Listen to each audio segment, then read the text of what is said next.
Good morning, students. Today we are going to discuss in short Newton's second law of motion. Before we begin with second law of motion, you must know what is momentum. Momentum is the product of mass and velocity. It is denoted by small p. So if I denote momentum as small p, then this is equal to mass into velocity. Okay? So SI unit of momentum will be, for mass we get kg and for velocity its unit is meter per second. So the SI unit of momentum is meter per second. Now you are familiar with this delta sign, which implies change in.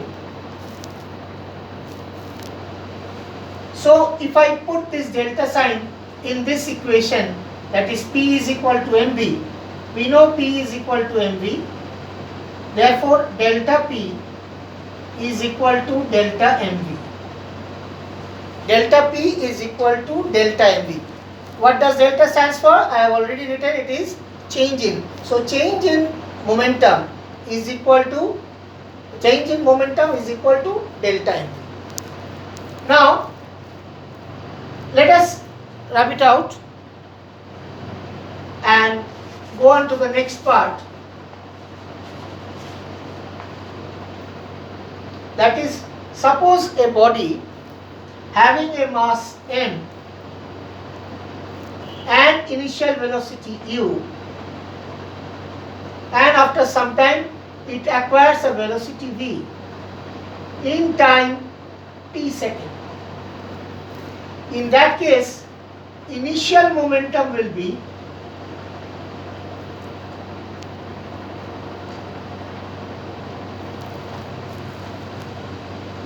equal to mu. Final momentum will be mv. Therefore, change in momentum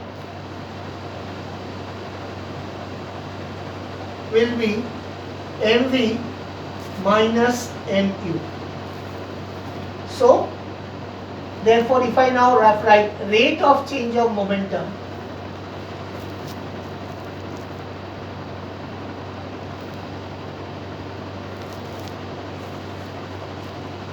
that will be equal to delta, let me write it over here, it will not fit over here. This will be equal to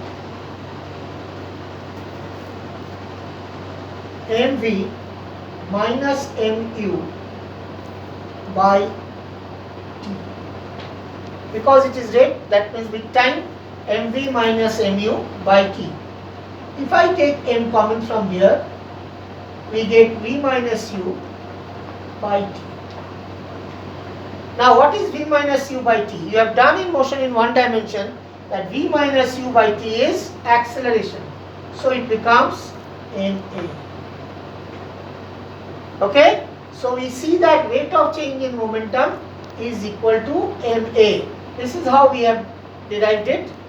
Now, one more thing which has to be explained. I think it is clear over here. Let me rub it out.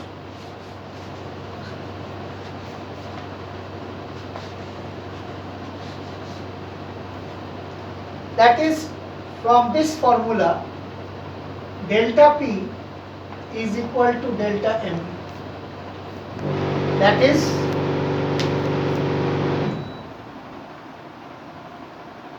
is change in momentum is equal to delta mv.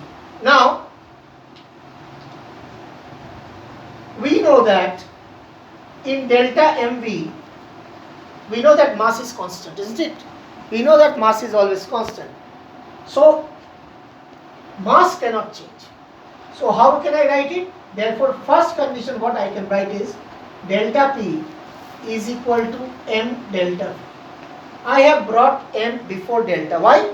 Because mass does not change. In this case, delta is equal to m delta V. There is one second case where there are certain atomic particles which can have a speed comparable to the speed of light. That means, what is the speed of light? 3 into 10 to the power of 8 meter per second. So, some of the atomic particles can have mass which is almost equal to the speed of light. Now, in those cases, for those particles, mass changes. This is a new thing for you. So, mass changes. In that case, if mass changes, how mass will change? If the speed of our particles becomes more than the speed of light, its mass increases, and vice versa. But the speed of the particle should not be less than the speed of the light. So in that case, mass will change. So the second equation will become delta P is equal to delta M. So these are the two conditions. In here, mass is constant, that means it does not change, and here mass is variable. So these are the two conditions when delta P will take the form of m delta V and delta P will take the form of delta mV. Now,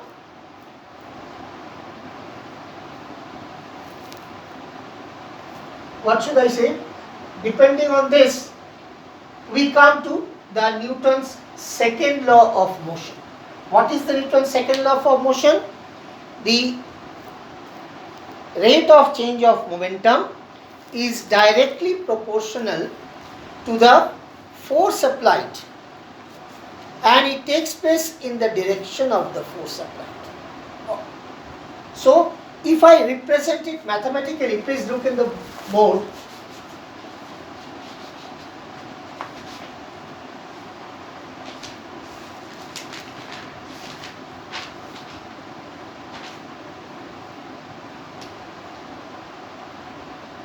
That acceleration, we know delta P is equal to delta mv. So force is directly proportional to mass, and force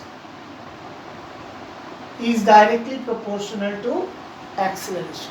So combining these two, we get F directly proportional to ma. So when we change the proportional sign, we have equal to kma. Now we have chosen k in such a way that its value becomes 1. So the main formula becomes F is equal to ma.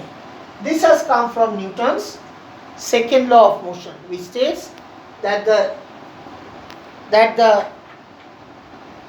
rate of change of momentum is directly proportional to the force applied, and it takes place in the direction of the force applied. So the main formula is F equal to ma. Now you remember in the previous which I have rubbed it, I have written over there that delta P, that is rate of change of momentum, is equal to ma. Now from Newton's second law, what is ma equal to? It is equal to force. So that means delta P is equal to force. That means rate of change of momentum is nothing but force. Now I will rub it out. I hope you can rewind and see again and again.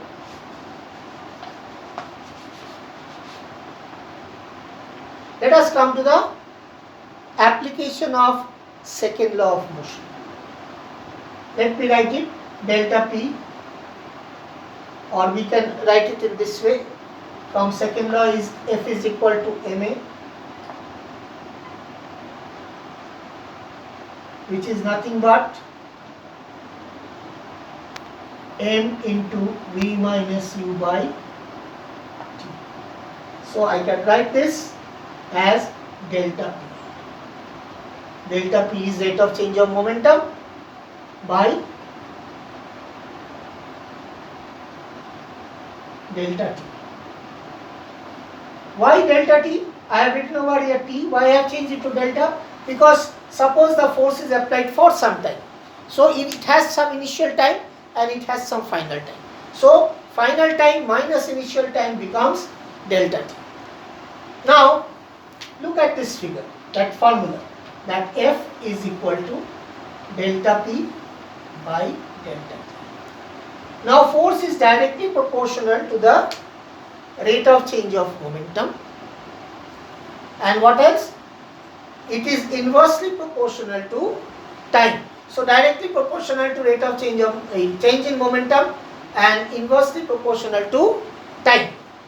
Now if I decrease the time, if I decrease the denominator, that is time, then force will increase. And if I increase this time, then force will decrease. Now its application, you will find that when you are jumping on a floor, that is concrete floor, you may get hurt. Whereas if you jump from a height on sand, then you don't feel that much pressure on your foot, or that much force is not felt on your feet. Why is that? It comes from this formula only. You see, when you are jumping on the concrete floor, your feet immediately comes to rest. That means your feet comes to rest in a very short interval of time. That means at that same instant. So in that case, this delta T factor is very small or very short. In that case, the force applied on your feet by the ground or the floor is more. So your feet may get hurt. But when you land on sand, your feet sinks into the sand. So the feet comes to rest after some time, not immediately when you landed on floor. So you get some time. So the time, this factor delta T is more than the previous one. So if it is more, the impact of force will be less. So the force felt on your feet will be less. So that is why it is better for us to jump on a sandy floor than on a concrete floor. Similarly, if you take a glass and you drop it on the floor, it breaks. Whereas you drop the same glass on a carpet, it does not break. Why? Because carpet is soft. In the previous case, when you are throwing it on the ground, on the floor, concrete floor, it comes to rest instantly. So the time factor is very less for coming to rest. So the force on the glass is much more, so it breaks. But when it lands on a sandy floor or when it lands on a carpet, then the glass comes to rest after some time. Maybe after 1 second. But the time is more. So if time is more, the impact of force will be less. In that case, the glass does not break. I hope it is clear. Everything comes from here. So if you understand it carefully, F is equal to delta P by delta T. If this is less, this will be more. If this is more, this will be less. Then everything becomes clear.